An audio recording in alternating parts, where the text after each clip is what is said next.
Hey guys, it's Andy. And Ayla. And we are Sinister Dynasty.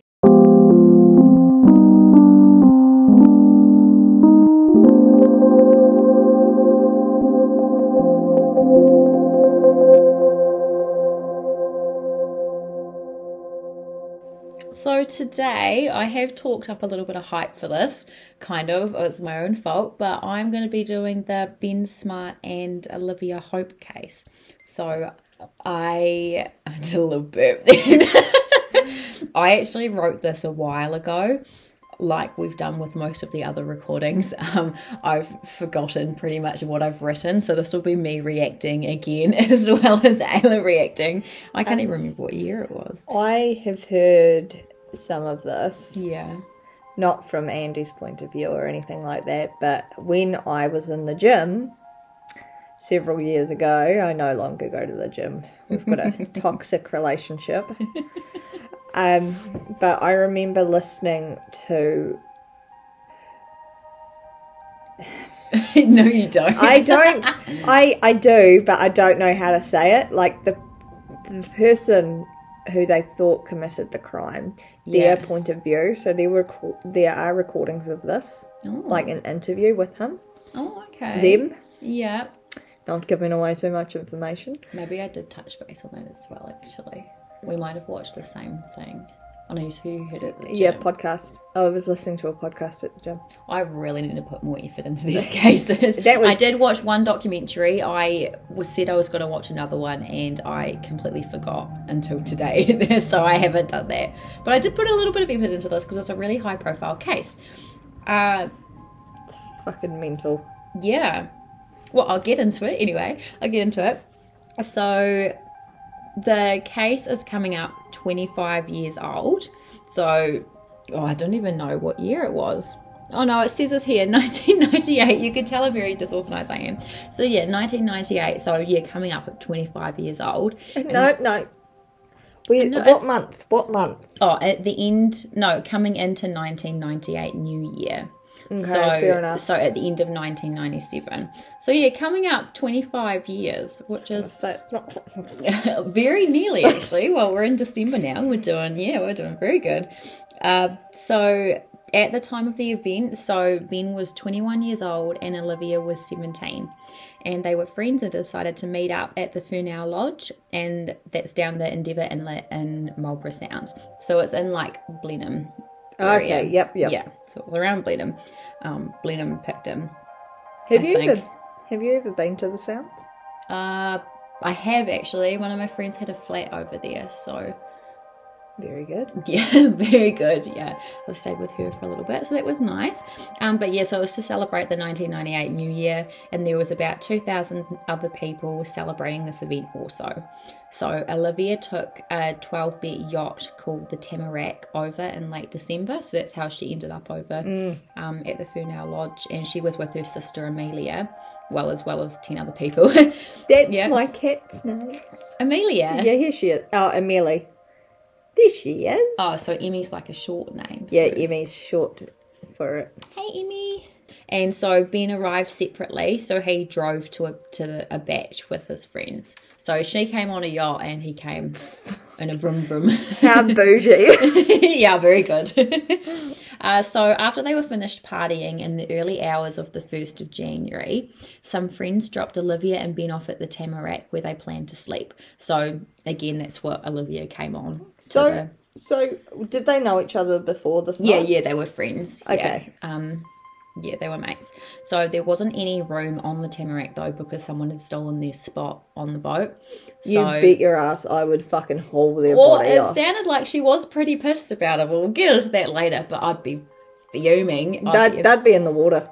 That'd be in the water. That'd be in the fucking water. Fair enough. Okay, so they had the party on New Year's, and so they were finished partying in the early hours of the 1st of January. As you do, that's very good. Early hours, they made it. Well, 6 a.m. is probably a good... It wasn't that late, though. Oh, I miss the kick-ons. Some friends dropped Olivia and Ben off at the Tamarack where they planned to sleep. I also saw... Oh, no, I think it was some friends, but it was just on, like, their mini boat or whatever. Like, they went out on the boat, on a mini boat to the Tamarack. And Yes. that's what happened. So there wasn't any room on the boat though, because someone had taken Olivia's spot on the Tamarack. Even though she'd paid for it, someone had taken her spot, which isn't very cool. And I will say again, they would be in the water, eh? I would not. They'd get that on the floor. Yeah. I paid for this. Yeah, pretty much. So Olivia collected her things, and then the friends said that they'd be back soon to pick them up, because Olivia and Ben probably had to pick up a lot of stuff, I don't know. So the friends said they'd come back, and then they drove back to shore, but the friends didn't come back, so Olivia and Ben were like stuck on the boat with nowhere to sleep kind of thing. So Olivia was annoyed, and I've put in brackets understandably, because fuck that, fuck this place. And she was annoyed because, again, someone had stolen her spot on the yacht, which she'd paid for, and her friends had not come back for them as well. So she's in a bit of a tough spot with Ben. Yeah, so there's that. So around a similar time, Guy Wallace, so he was one of the lodge bartenders, he was asked for a ride back to a batch by a couple. So the couple was called Hayden Morrissey and Sarah Dyer. So he said yes, Guy said yes, and when they got to the jetty about 3:30 a.m, they found another couple, Amelia, so that's Olivia's sister, and her partner Rick Goddard. I think he's her partner, I don't know, I didn't go into it, but that's a guess. So they also asked for a ride along with another man who had followed the group back to the jetty. Creepy. Yeah. I mean, not creepy. No. He wants a way home. Not creepy yet. Not creepy yet. There's still potential. Yeah, so Guy said yes, so they all hopped on. So there was the 5 people and then Guy, who was driving them. And so Guy took Amelia and Rick to the Tamarack first, because that's what Amelia came in on. So when they got there, they switched places with Olivia and Ben, because they were like, oh cool, a ride's coming, we'll get on that one. And they said that Amelia and Rick said that they didn't care that there wasn't enough room and that they'd sleep on there anyway, on the Tamarack. So they just slept on the floor or something. Yeah. So when Olivia hopped on the boat with Guy, well, the mini boat, I say mini boat, I don't even know what it's called. Jet boat? No. Dinghy. The one with the motor on the end. The outboard. I don't know, it's a mini boat. We'll call it a mini boat, shall we? It's just a boat. Yeah, so when Olivia hopped on that, she asked if there was any place to stay, and the unknown man responded, yes, you can sleep on my yacht. Ooh. So, yeah, so Guy dropped Ben, Olivia, and the man at the man's yacht between 4 and 5 a.m. And then he dropped the other couple, Hayden and Sarah, at their batch. And that was the last time Olivia and Ben were seen. Dun, dun, dun. Yeah. Wouldn't you just... I don't know, that's like weird. Like, I'd need to see the Tamarack to then have my opinion. Well, it's just, well, maybe I can understand that. I wouldn't want to sleep on the floor. I wouldn't want to do that. Want to sleep on the floor, I also but paid for a boat, so I could have kicked them out. How do I spell it? I'm not blaming her in any way at No, all. not at all. But how do I spell it? Tamarack.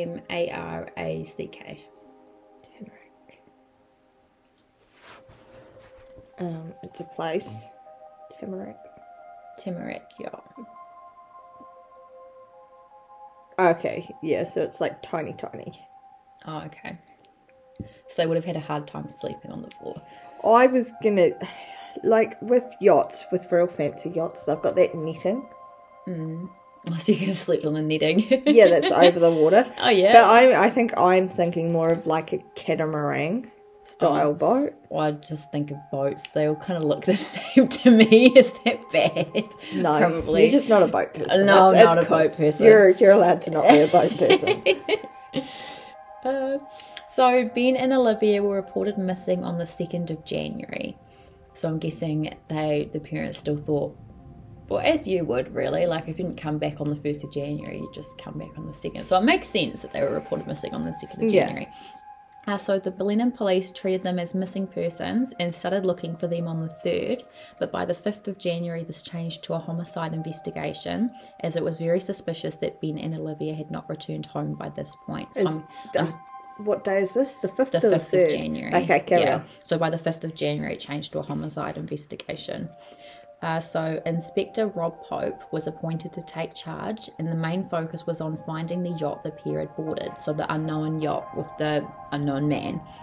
So it was called Operation Tam because of the tamarack Olivia had arrived on. Fuck, they're very original, yeah. Oh my god. It's like Operation Tim Tam.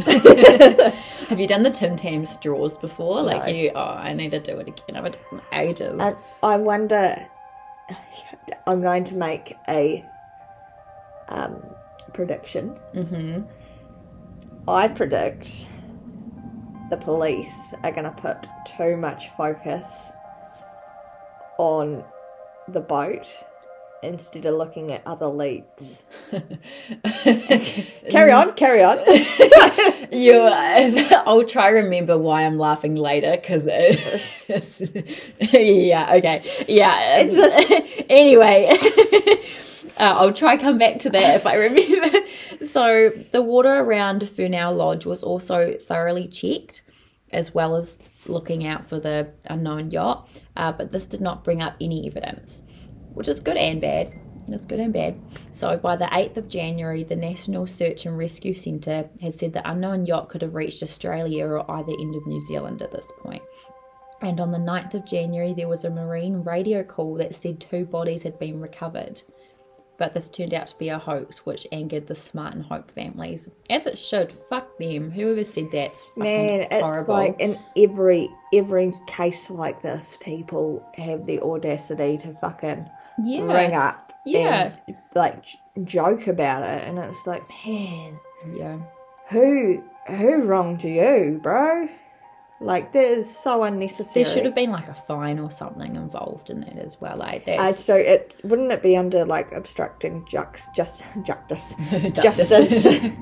Maybe, yeah. I don't know. I need to look into that a bit more. But yeah, they should not have got off scot-free from that, because it's disgusting. I'll carry on though, because I'm still on the first page.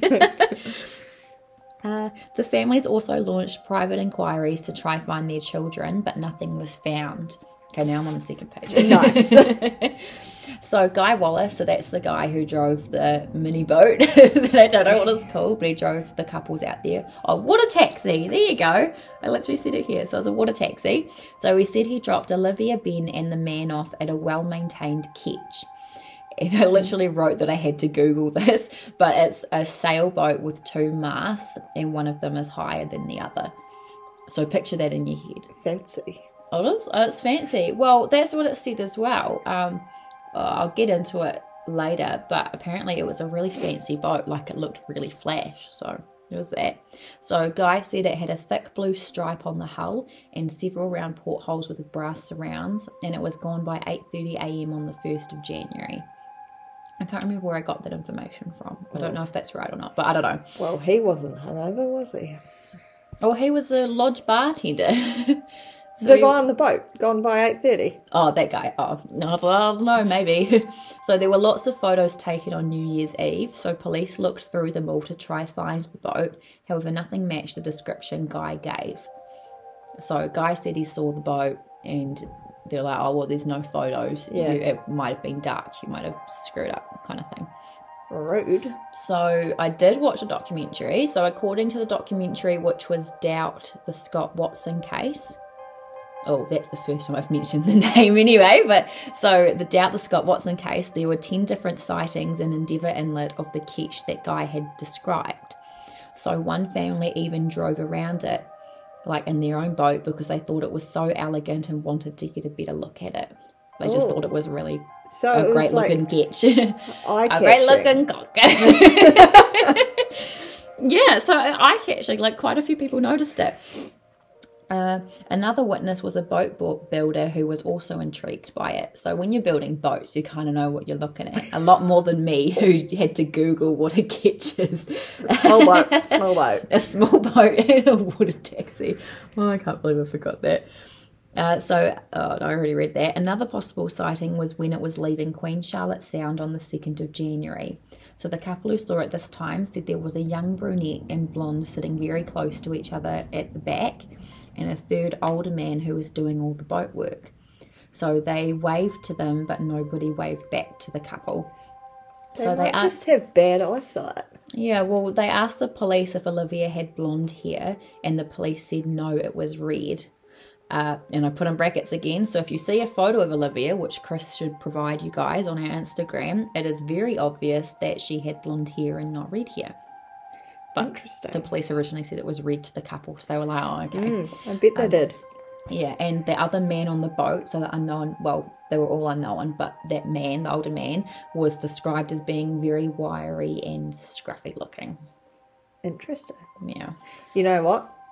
I bet if they put more focus on, not as much focus on the boat, they might have been able to tell from the picture that she is fucking blonde. Yeah. God. No, I can't say no. So, since the ketch wasn't in any of the photos taken, the police started looking around for anything else that might help them.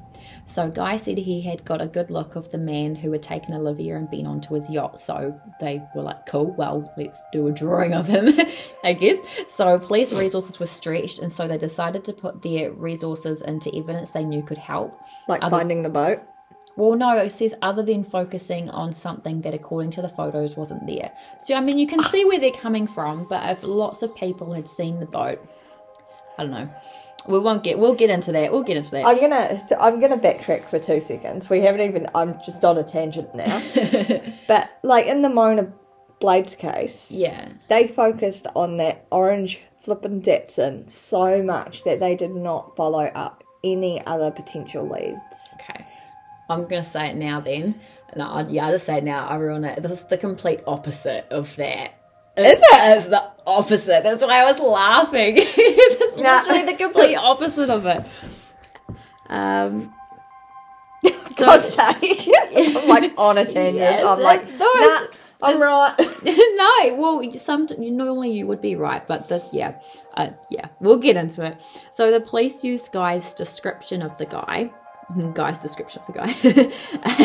and also had the party goers for descriptions of the man. So they just asked questions and stuff, and people came forward saying he looked scruffy, that he had wavy hair and needed a shave. So that's kind of what the couple who last saw them said as well.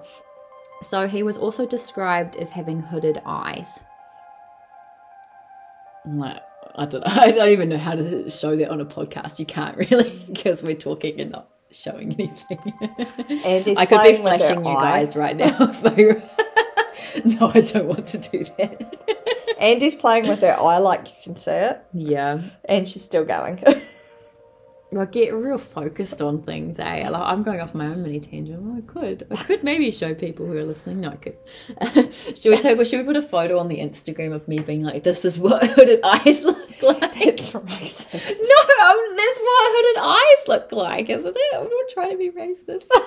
Okay, carry on. I don't want to be racist. That's not my drink.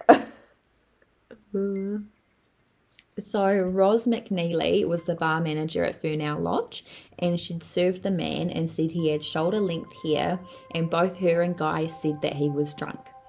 So someone fitting the person's description that night was also said to be creepy and was eyeing people up at the bar. So I'm guessing girls up at the bar. At around 2 a.m. Well, yeah, you never know. That is a fair point. That's a good point. I'll take that back. Just people up at the bar. And around 2 a.m. on New Year's Day, the man had supposedly hit a girl, although no one ever came forward to confirm this. Interesting. Yeah, very interesting. So one person of interest caught the attention of police. The guy who I mentioned before, Scott Watson. So he was around at the time of the party. He had a boat which was called Blade, and he also had a total of 48 convictions. So that's a few convictions. And he was around at the time, so... What were the convictions for, though? They could be, like, something minor and pissy as shit. Oh, I say that in the next sentence. Okay, sorry. No, that's okay. I forgot that I'd written it. So these were mainly for burglary, theft, and cannabis offences. However, he also had 2 counts of possessing an offensive weapon and 1 for assault. That's pretty bad. Yeah. So he'd been to prison twice in 1989 and 1990. And his boat was also similar to what Guy Wallace had described, apart from the strike was in the wrong place, and it was shorter and only had 1 mast. So pretty much very different to what... So he'd only been to jail once at this point? No. Because this is 19... This is 1998 that this happened. Yeah, he had been in prison twice in 1989 and 1990. Which had not happened yet. No, because this is in 1998. Oh, fuck. Oh, sorry. We've had too much Sprite, man. It's the bubbles to get into it. I've driven a long way today and I'm tired. We need a nap. Let's have a break. We'll be a short intermission and go for a 2-hour nap. So pretty much his boat was very similar to what Guy Wallace had described, apart from it was very different. Yes. So, yeah, I don't know. But I suppose they were focusing on his convictions, so they were kind of honing in on that, I guess, and the fact that he had a boat too. So because Inspector Pope had labelled everyone a witness and no one a suspect, no name suppression was necessary. So this pretty much gave the media free rein, and they put out lots of stories about Scott, and which highly likely influenced the public. Which is awful, because if he didn't do it, you know, that ruins his life. Yeah, I think, well, this is just my opinion, which is not very professional because we just do podcasts, but I think maybe the Inspector Pope was trying to label no one like a suspect because maybe he just didn't know what was going on. So maybe he's so evidence, but then like you said, yeah, exactly, there's not enough evidence, so he couldn't. But yeah, the media's just gone and twisted it. Yeah, the media's the main one. The mean one, the meanie. So Scott's boat, the Blade, was seized by police on the 12th of January 1998, and this was 7 days after the case changed to a homicide investigation. So it underwent a forensic examination where police found multiple human hairs, and 2 of them were blonde. Shit, so she's the only person with blonde hair. Exactly. And again, the police should have known by now that Olivia did not have red hair. She had blonde hair. Well, they probably did. They would have definitely known by that point. So it was also found that the superstructure on the boat had been painted, and this was supposedly after Olivia and Ben had went missing. I don't know what the superstructure is. I think that's like the main bit of the boat. Yeah, I would have thought that as well. Yeah. Being 2 very interested in boats people that we are. Yeah, so the Blade had a single mast. However, it said it could have easily been thought to be double-masted as it was parked so closely to the Mina Cornelia and the Bianco near the lodge. So when it was parked up, it could have looked as, But that one family said that they drove around it because they were so interested in it. Like, they didn't talk about the mast or anything though, but they did. Actually, no, they did say it matched Guy's description. Yeah. So yeah. So there's that too, but we'll get into that again. They could be wrong though. You know, oh God. Yeah, so it's interesting. So the Blade was given back to Scott in March of 1998, and the mast and hatch had been replaced. So I'm guessing they just took it to trial. They were going to take it to trial. Yeah. So in February 1998, so we'll backtrack a month, police obtained warrants to tap into Scott's family's and neighbours' phone lines. The Blade was also bugged. So from this, they were able to record over 70 hours of phone conversations, and some of these conversations were talking about Inspector Pope and how they wanted to attack him or kill him because of what he was putting his family through. I mean, killing him and attacking him are very, very out there things to say. But sometimes you just have a real stressful day and you're like, fuck everything kind of thing. They were probably having a stressful day. Venting. Thinking that. Yeah, venting. But it's not the time to vent when everything's bugged and... No. Well, I don't think they knew about it either. I'm sure they did not. No. So there was that anyway. And so there was also other conversations which involved Scott's girlfriend asking Scott questions about the disappearance, and the police had asked her to do this. So she was asking on their behalf. So police said that in his answers, Scott sounded smug. However, he never really said anything incriminating. So, yeah, whatever that takes you. Yep. So police would also randomly show up to the family houses and search them. That would be pretty annoying. That would be very intense because they would like rip your house apart. Yeah. And let me tell you now, they're not going to put it back together. Yeah. But then again, also, police could be onto something. Of course you'd want to try solve that the 2 kids who are missing. How many times do you need to... a devil's advocate. Yeah. Yeah, you can see both sides, but you can definitely see both points of view for that. Definitely, yeah. You can understand why the police are doing this though. Like, they've got to have they've got to do it. Mm-hmm. Yeah. So police would also randomly show up to the family. Oh no, I just said that. Apparently, the police also followed and intimidated members of Scott's family and alleged that Scott had had an incestuous relationship with his sister, Sandra Jo.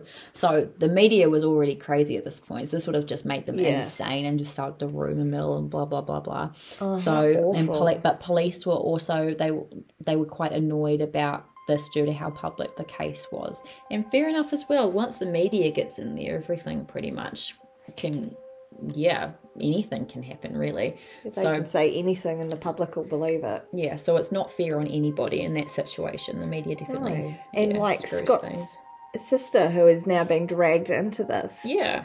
Like that's going to affect her life. Like it's such a flow-on effect. Yeah. It's, very frustrating situation for all involved.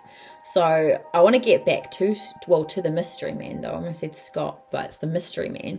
So when Guy was brought in to describe what he looked like, that's what I was saying before. So he said the end result did not look like him at all. So that was when the sketches came in and they were just drawing him. So, but because the police ran out of time, he was told to sign the drawing and say this was what he looked like, even though it didn't look like him. He should have just said no. Yeah, I don't know what happened there. That was in the documentary, though, that he said that. So there's a chance that he didn't sign it, though, is there? No, he had to sign it. Yeah, he said that in the documentary that he signed it, yeah.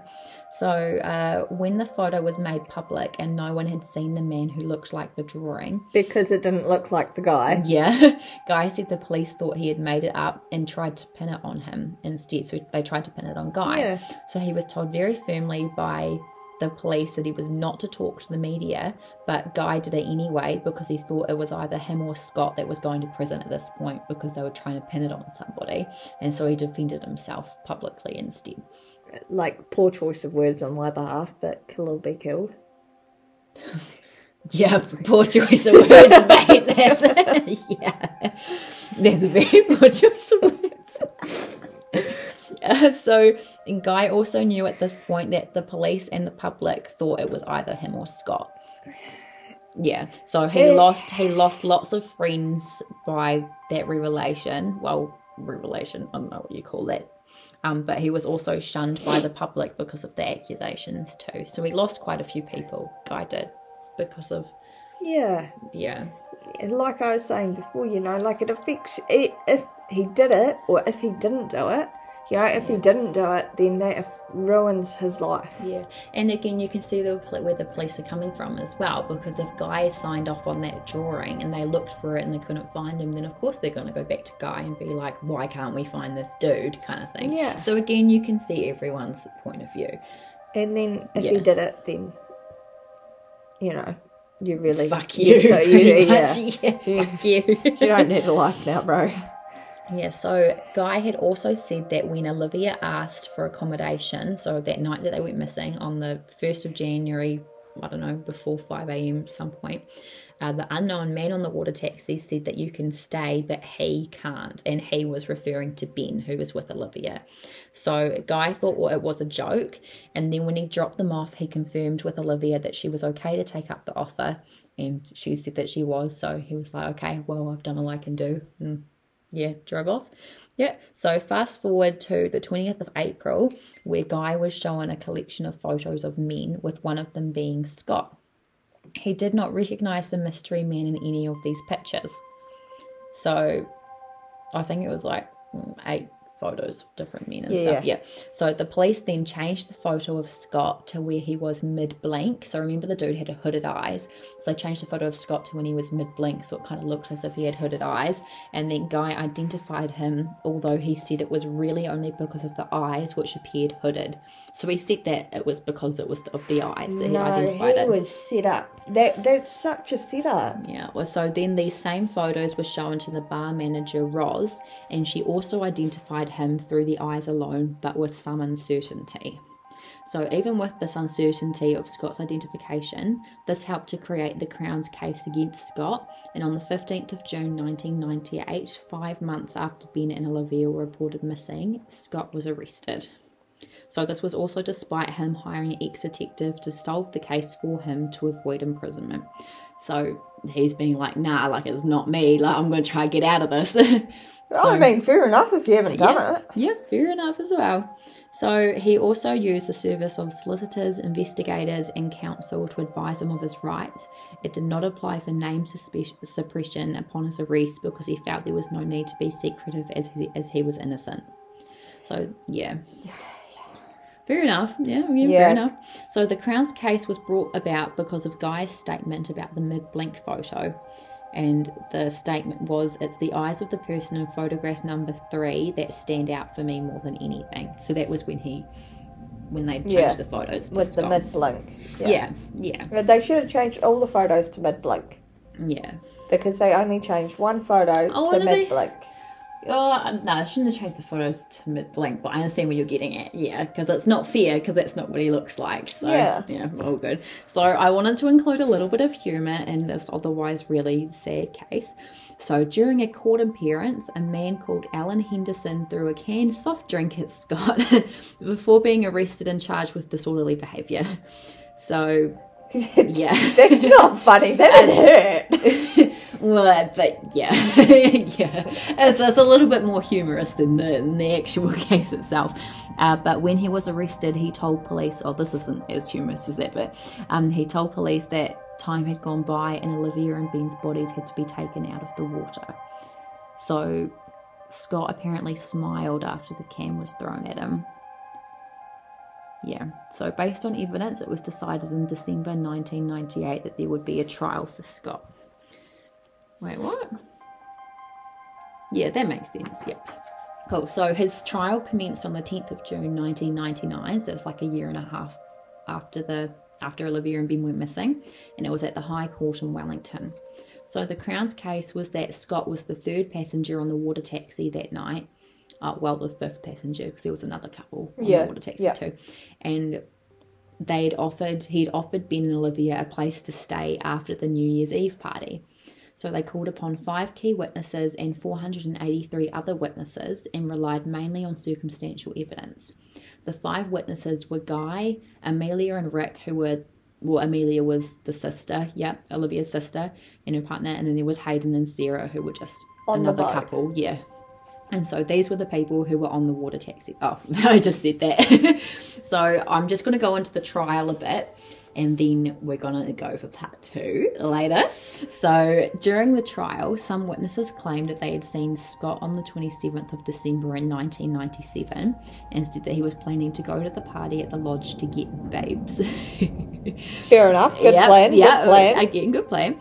However, the 5 key witnesses were not able to positively identify Scott. So that's where Guy couldn't, all 5 of them couldn't. So when one of the key witnesses, Amelia, Olivia's sister, was shown a montage made up of 8 photos of different men and asked to point out what type of hair the mystery man had, she pointed to the first photo, which showed a man with a receding hairline on the sides. So I said here that it forms kind of like a triangle, kind of. So yeah, you know what I mean anyway, like the receding. I'm gesturing, but you guys can't see me. Yeah, so the 3rd photo on the montage was Scott Wallace. So she pointed at the first photo and he was the 3rd photo. So she could have identified him then, but I don't know. So one of the witnesses, Don Anderson, who drove another water taxi, testified that after the party he had dropped Scott off at the Blade around 2 a.m. Witnesses from on board the Mina Cornelia and Bianco, which were parked up next to the Blade, testified that Scott had woken them up very early on the 1st as he wanted to continue partying. When they said no, he was a bit angry but left back to his boat, and it didn't seem like he moved again from there. The 3 yachts were all moored closely together, and so the witnesses would have felt most movements that was going on. So more witnesses said that at around 3 or 3:30 a.m, Scott had an altercation with someone on the shore. So I said earlier that the mystery man had hit a girl on the shore, but that doesn't really add up with the story or Don saying he took Scott back to his boat around 2 a.m. So the Crown's argument was introduced later on in the trial, and it was known as the 2-trip theory. So it went that Scott had returned to shore after Don had dropped him off at the Blade the first time around 2 a.m. However, they could not say how he had done this. but they said that it did not matter as he must have done so because witnesses had testified to it. So, yeah, I guess they testified to him, yeah. So he then caught Guy's water taxi back out, invited Olivia and Ben onto his yacht between 4 and 5 a.m. and then killed them in the early hours of New Year's Day. That's a lot. Yeah, well, it is a lot, but it's possible. Yeah. But yeah. So the Blade then left its parking presumably before 6 a.m. with Scott, and then the bodies on board, where he dumped them into the Cook Strait and came back to the bay about 5 p.m. Witnesses had also seen the Blade at different times in the day, which corroborated with this 2-trip theory. But Scott said he never made 2 trips. So conflicting evidence. Yeah. Yeah. I've got a couple more pages, page and a half. Keep thinking about it. Oh, God. Yeah, so there were 176 yachts identified around 4 a.m. New Year's Day when Guy was dropping off Ben and Olivia, and police confirmed that they had eliminated every single one based on the description that Guy gave about the catch. Okay. Yeah, so Inspector Pope also said that it was likely the yacht that Guy had described early in the case did not actually exist, and that it was most likely that witnesses had seen the Blade, which also had a blue stripe. So that was probably the only similarity between them. Okay. Another witness added that Scott had told her he was going to rename his yacht to Mad Dog, and that he had a machete on board. Machete? I don't know how to pronounce it. That's the right. whack thing on board stick. for when he went fishing. So A machete for fishing. Well, I guess to chop their heads off. I don't know. A machete's like the blades, like. Oh, are they that big? I thought they were like mini knife kind of things. Oh, they're yikes. like big. Okay, I don't know why the hell you had a machete on board then. That's ridiculous. What sort of fish are you catching, bro? Ooh, yikes. Okay. Oh, that's weird. That's weird that he had a machete on board. He could also have it for like protection in case someone tried to mug him. But he said it was for fishing. Yeah, that's weird. Yeah.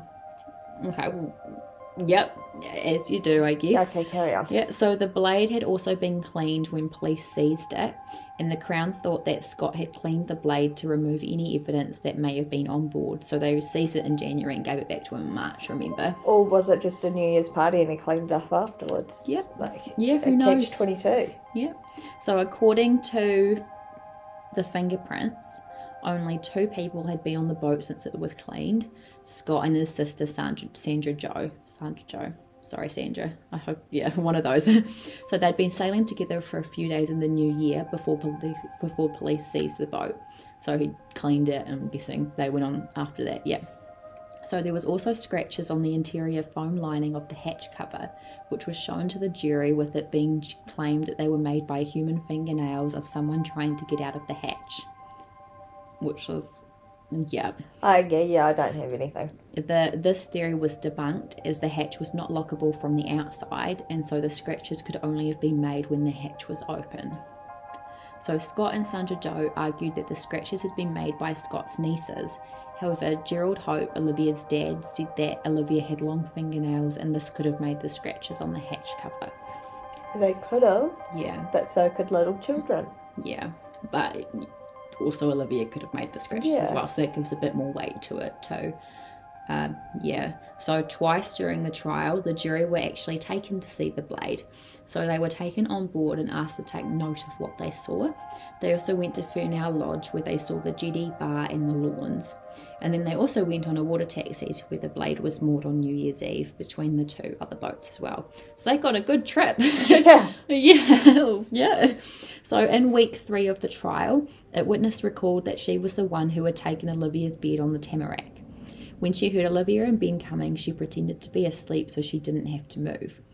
Others on board the Tamarack also said Olivia was angry about this. Fair enough. And she had a heated discussion for about half an hour before her and Ben decided to leave the boat to try to find somewhere else to sleep. What? Yeah, I'd be fuming, about that person taking Is my bed. pretending to be asleep as well. Yeah, pretty dog.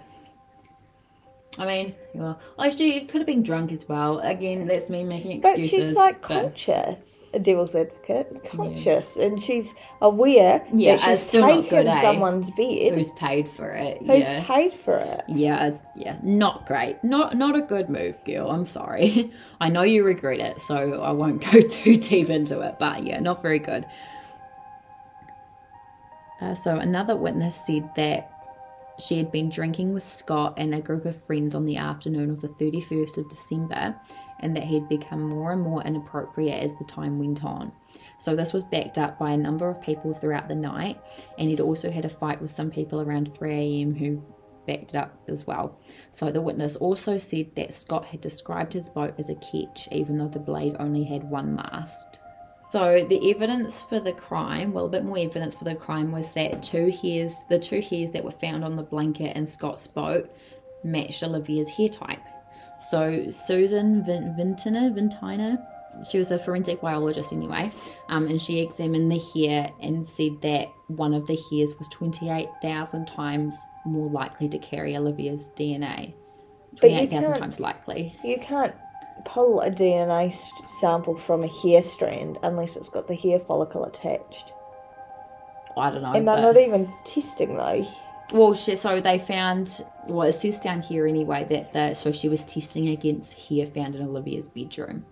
So that was the comparison. It would only be the strand though. They wouldn't be able to test for DNA without a hair follicle. I don't know. The forensic biologist said you could. I'm going to take her word over here. They haven't said that. So if they had DNA though, they'd be able to confirm whether it is hers or not.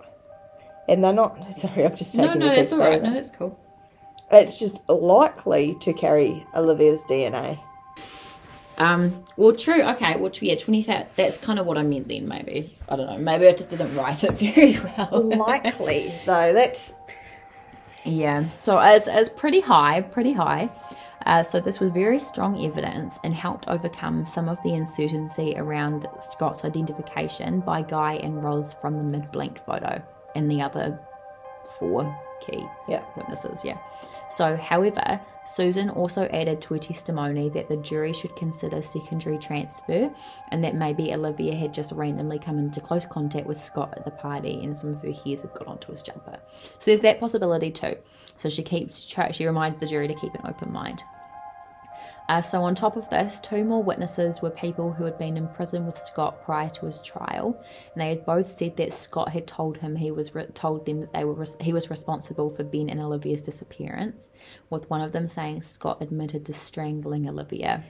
So I have seen a case like this before where someone has said that to get a lesser sentence. Yeah. But again, devil's advocate. Yeah, so about 20 minutes of scones. I'm hungry. No. So about 20 minutes of Scott's tapped phone conversations were also presented to the jury. I remember that there was like 70 plus hours recorded as well. Yeah. So I'm guessing this means that the 20 minutes were heavily edited, but they could have just been key bits as well. I don't know. But there was 20 minutes of the 70 hours shown anyway. Just like our podcast, heavily edited. Yeah, very heavily edited. We go off track a lot. So regarding the ketch, while there had been sightings of it in the inlet, when the witnesses were brought forward and shown a drawing of the ketch that Guy had done, they were unsure and said they might have been mistaken for what they saw. So they were facing huge pressure for the truth, and this might have made them wary. But they could have seen the boat, they could have not. Again, people can get confused as well. Like when they get told one thing, they kind of think it does look like that. Yeah. And then all the opposite is true as well. So at the end of the 11-week trial, Scott Wallace was found guilty and sentenced to life in prison with a minimum known parole period of 17 years. When the verdict was read out, Scott responded to the jury saying, "You're wrong." And now you have to listen for part 2. Are we not going to do the end of that? No, because that goes into the next part. Okay. Yeah. Right. Questions? Yes. Did they find the bodies? No. So the early hours of the 1st of January 1998 was the last time Ben and Olivia have been seen. Well, identified, really. Okay, so the bodies have never been found. No. And who knows, they might not even be bodies. either. You got to keep an open mind. Oh, yes. You honestly don't know what's happened. But Scott was found guilty, and it could be very likely that Scott was found guilty too, because the jury found him guilty, and he was sentenced to life in prison as well for the crimes of murdering Ben and Olivia. Wow. Yeah. I'm going to interrupt here, actually. Well, I've got a little bit of a tie to it. My auntie went to school with Scott. Yep. That's it. That's my tie. Next question. Yeah. Did they ever have any other suspects, or do we dive into that in episode 2? Probably part 2 a bit more, actually. I'll make you guys wait till part 2 for that. Yeah. What else is some things that we cover in part 2? I'm not going to say, because then they won't listen to it. I said, just some topic things, though. You don't need to tell us. Okay, well, so in part 2, we're going to go a little bit more in depth about what they talked about at the trial, and also there's a little bit more information that was found out after the trial as well. Oh. Yeah. Okay. Yeah. Oh, well, you'll have to wait, but we're going to record part 2 now. Sorry. Okay, well, I'm Angie. And I'm Ayla. And that was Sinister Dynasty.